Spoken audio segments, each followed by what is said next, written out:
1400 کے قریب صحابہ کرام عمرے کی نیت سے مکے پہنچے ہیں، مگر کفار مکہ نے انہیں آگے بڑھنے سے روک دیا۔ اس موقع پر کسی نے آپ علیہ الصلوۃ والسلام کو مشورہ دیا، آپ کسی سے کچھ بھی نہ فرمائیں اور اپنا احرام کھول دیں۔ وہ کون تھا جس کے مشورے کو آپ علیہ الصلوۃ والسلام نے اتنی اہمیت دی؟ ایک انسان کی اصل پہچان اس کا بے نقاب چہرہ اس وقت سامنے آتا ہے جب وہ اپنے گھر کی چار دیواری میں داخل ہوتا ہے۔ نبی کریم علیہ الصلوۃ والسلام جب اپنے گھر تشریف لاتے تو ان کا انداز زندگی کیسا ہوتا تھا؟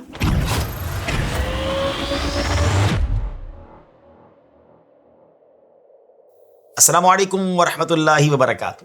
ناظرین، ذرا اس منظر کا تصور کیجئے۔ 6 ہجری کا سال ہے، حدیبیہ کا مقام، 1400 کے قریب صحابہ کرام رضی اللہ تعالیٰ عنہم عمرے کی نیت سے مکے پہنچے ہیں، مگر کفار مکہ نے انہیں آگے بڑھنے سے روک دیا۔ آخرکار صلح حدیبیہ کا معاہدہ ہوا، جس کی ایک شرط یہ تھی کہ مسلمان اس سال عمرہ کیے بغیر واپس لوٹ جائیں۔ یہ شرط صحابہ کرام علیہم رضوان پر بہت گراں گزری، ان کے دل غم سے بھر گئے۔ اب ایسی صورتحال میں عمرہ کرنے کا کوئی امکان نہیں تھا، مگر صحابہ کرام عمرے کے احرام میں موجود تھے۔ اب قربانی اور حلق کر کے احرام کھولنا تھا، لیکن صحابہ میں غم، صدمے اور شدید جذبات کی ایسی کیفیت تھی کہ وہ اس حقیقت کو قبول نہیں کر پا رہے تھے۔ اس موقع پر کسی نے آپ علیہ الصلوۃ والسلام کو مشورہ دیا کہ یا رسول اللہ علیہ الصلوۃ والسلام، آپ کسی سے کچھ بھی نہ فرمائیں اور خود اپنی قربانی ذبح کر کے اور حلق کروا کر اپنا احرام کھول دیں۔ پیارے آقا علیہ الصلوۃ والسلام نے مشورہ قبول فرمایا اور ایسا ہی کیا، جسے دیکھ کر تمام صحابہ کرام نے بھی اپنی اپنی قربانیاں کر کے اور ایک دوسرے کا حلق کر کے احرام کھول دیا۔ سوال یہ ہے کہ وہ کون تھا کہ جس کے مشورے کو آپ علیہ الصلوۃ والسلام نے اتنی اہمیت دی؟ یہ جانیں گے آج کے ایپیسوڈ میں۔ ناظرین، دنیا جب کسی عظیم انسان کا تذکرہ کرتی ہے تو عموماً اس کی فتوحات، اس کی قیادت اور اس کی کامیابیاں اور دنیا کے سامنے نظر آنے والی شخصیت کو بیان کرتی ہے، لیکن ایک انسان کی اصل پہچان اس کا سب سے سچا اور بے نقاب چہرہ اس وقت سامنے آتا ہے جب وہ اپنے گھر کی چار دیواری میں داخل ہوتا ہے۔ نبی کریم علیہ الصلوۃ والسلام کو ہم کامیاب ترین انسان، بے مثال سپہ سالار، عادل و رحم دل حکمران اور پوری انسانیت کے بہترین معلم کی حیثیت سے تو خوب جانتے ہیں، لیکن کیا ہم نے کبھی سیرت طیبہ کے اس حسین پہلو پر بھی غور کیا ہے کہ وہی ہستی جس کے سامنے عرب و عجم کے بڑے بڑے سردار سر تسلیم خم کر دیتے تھے، جب اپنے گھر تشریف لاتے تو ان کا انداز زندگی کیسا ہوتا تھا؟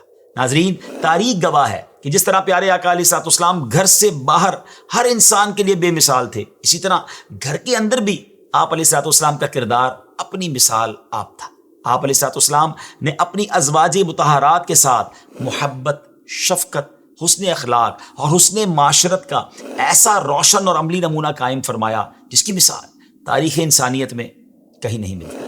جب آپ علیہ الصلوۃ والسلام گھر تشریف لاتے تو اپنے کپڑے خود سی لیتے، اپنے جوتے کی مرمت فرما لیتے، گھر کے کاموں میں ہاتھ بٹاتے اور اپنی ازواج مطہرات رضی اللہ تعالیٰ عنہن کے ساتھ محبت، نرمی، خوش اخلاقی اور کبھی خوشگوار مزاح کے ساتھ وقت گزارتے۔ رحمت عالم علیہ الصلوۃ والسلام کی شخصیت کا یہ گھریلو پہلو ہر شوہر، ہر باپ اور ہر گھر کے فرد کے لیے بہترین رول ماڈل ہے۔ ناظرین، ایک شوہر پر بیوی کے حقوق میں سے بنیادی حق یہ ہے کہ وہ اپنی بیوی کے رہنے، سہنے، کھانے پینے اور پہننے کا مناسب ارینجمنٹ کرے۔ ہمارے پیارے آقا علیہ الصلوۃ والسلام جب مدینہ منورہ تشریف لائے تو مسجد نبوی کے ساتھ ہی آپ نے ازواج مطہرات رضی اللہ تعالیٰ عنہن کے لیے گھر بنوائے۔ بیوی کے حقوق میں دوسرا اہم حق اس کے ضروری اخراجات، اس کے ایکسپنسز ہیں۔ اگر ہم آپ علیہ الصلوۃ والسلام کی پرسنالٹی کو دیکھیں تو آپ توکل کے اعلیٰ ترین مرتبے پر تھے۔ آپ اپنے لیے کچھ بچا کر رکھنا اور سیونگ کرنا پسند نہیں کرتے تھے، مگر اپنے فیملی ممبرز کے حوالے سے آپ کا طریقہ یہ تھا کہ آپ فتح خیبر کے بعد ان کے لیے پورے سال کا راشن جمع فرما دیتے ہیں۔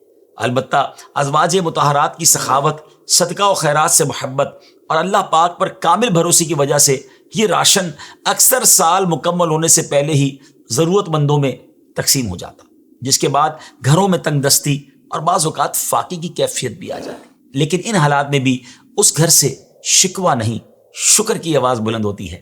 یہی وہ گھر تھا جہاں دنیا کی سب سے عظیم ہستیاں رہتی تھیں، مگر دنیا کی آسائشوں سے زیادہ آخرت کی کامیابی کو ترجیح دی جاتی تھی۔ ناظرین، ہمارے پیارے آقا علیہ الصلوۃ والسلام اپنی ازواج کے ساتھ نہایت اچھا برتاؤ کرتے تھے۔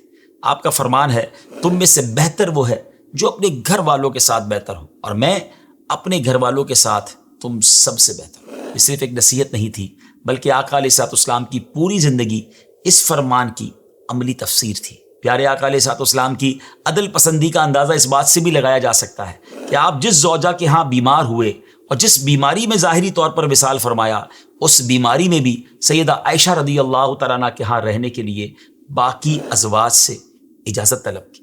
آقا علیہ الصلوۃ والسلام کی سیرت کا یہ روشن پہلو ہمیں بتاتا ہے کہ حقیقی عظمت صرف بڑے فیصلے کرنے میں نہیں بلکہ اپنے قریب ترین رشتوں کے حقوق ادا کرنے میں بھی ہے۔ ناظرین، ہسبینڈ وائف کے رشتے کو جو چیز سب سے زیادہ مضبوط کرتی ہے وہ ایک دوسرے سے محبت کرنا ہے۔ آپ علیہ الصلوۃ والسلام اپنی ازواج سے بے پناہ، جی ہاں، بہت محبت فرماتے تھے اور اس کا اظہار بھی فرماتے تھے۔ حضرت خدیجہ رضی اللہ تعالیٰ عنہ کے بارے میں آپ نے فرمایا مجھے ان کی محبت عطا کی گئی ہے۔ ایک دفعہ نبی پاک علیہ الصلوۃ والسلام نے سیدہ عائشہ سے فرمایا کیا تم اس بات پر راضی نہیں کہ تم دنیا اور آخرت میں میری زوجہ ہو؟ آپ نے عرض کی کیوں نہیں؟ خدا کی قسم میں راضی ہوں۔ آپ نے فرمایا تو تم دنیا اور آخرت میں میری زوجہ ہو۔ نبی پاک علیہ الصلوۃ والسلام کے گھر والوں کے ساتھ ایک اور عادت کریمہ یہ بھی تھی کہ جب آپ گھر میں انٹر ہوتے تو اپنی ازواج کو سلام کرتے، ان کے لیے دعائے خیر فرماتے اور ان کے حال احوال خیر خیریت بھی پوچھتے تھے۔ انسان جس سے محبت کرتا ہے اس کی بھلائی چاہتا ہے اور اس کی آخرت کی فکر کرتا ہے۔ پیارے آقا علیہ الصلوۃ والسلام اپنی ازواج کی آخرت کی مزید بہتری کے لیے انہیں عبادات میں انٹرسٹ دلاتے تھے اور انہیں راتوں کو عبادت کے لیے جگاتے تھے۔ جب رمضان کے لاسٹ 10 دن آتے آپ ان راتوں میں عبادت کے لیے خود بھی جاگتے اور اپنے گھر والوں کو بھی جگایا کرتے تھے۔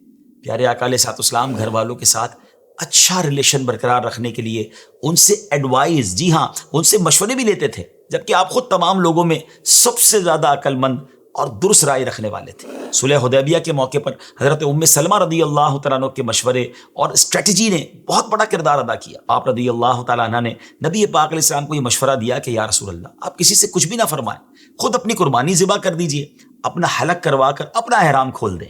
نبی پاک علیہ السلام نے آپ کا مشورہ قبول فرمایا اور ایسا ہی کیا، جسے دیکھ کر تمام صحابہ کرام نے بھی اپنی اپنی قربانیاں کی اور ایک دوسرے کا حلق کر کے احرام کھول دیا۔ ناظرین، پیارے آقا علیہ السلام کی بے شمار ذمہ داریوں اور مصروفیات کے باوجود آپ نے تمام ازواج مطہرات کو ان کے حقوق دیے اور اپنی مصروفیات کو ان کے حقوق کے درمیان حائل نہ ہونے دیا۔ آپ جس طرح اپنے صحابہ کے ساتھ خوش طبعی فرماتے اور مسکراتے تھے، ایسے ہی اپنے گھر والوں کے ساتھ بھی پیش آتے، لیکن آپ کے مزاح میں حق اور سچ بات کے سوا کچھ نہ ہوتا تھا۔ حضرت انس بن مالک رضی اللہ تعالیٰ عنہ فرماتے ہیں کہ رسول اللہ علیہ السلام لوگوں میں سب سے بڑھ کر اپنی ازواج کے ساتھ خوش طبع تھے۔ ناظرین، ذرا سوچیں، ایک ایسی شخصیت جو پوری امت کی قیادت کر رہی ہو، جس کے کندھوں پر ریاست کے بڑے بڑے فیصلے ہوں، جنگ و امن کی پالیسیاں ہوں، وفود کا استقبال ہو اور وہی کا سلسلہ بھی جاری ہو، کیا ایسی عظیم شخصیت کے پاس وقت ہوگا کہ وہ اپنی زوجہ محترمہ کی دلچسپیوں اور دل کی باتوں کو بھی توجہ اور محبت سے سنے؟ ہمارے کریم آقا علیہ السلام کی سیرت کا یہ وہ عظیم پہلو ہے جو آپ علیہ السلام کو ہر دور کے رہنماؤں سے ممتاز کرتا ہے۔ امت کے امور اور ریاست کے معاملات کو آپ علیہ السلام نے کبھی بھی اپنی ازواج کے ساتھ لطف و کرم میں آڑے نہیں آنے دیا۔ یہی وہ توازن ہے جس کی آج ہر گھر کو ضرورت ہے کہ باہر کی مصروفیات چاہے کتنی ہوں، اہم ہوں، گھر میں موجود رشتے کی قیمت کم نہیں ہونی چاہیے۔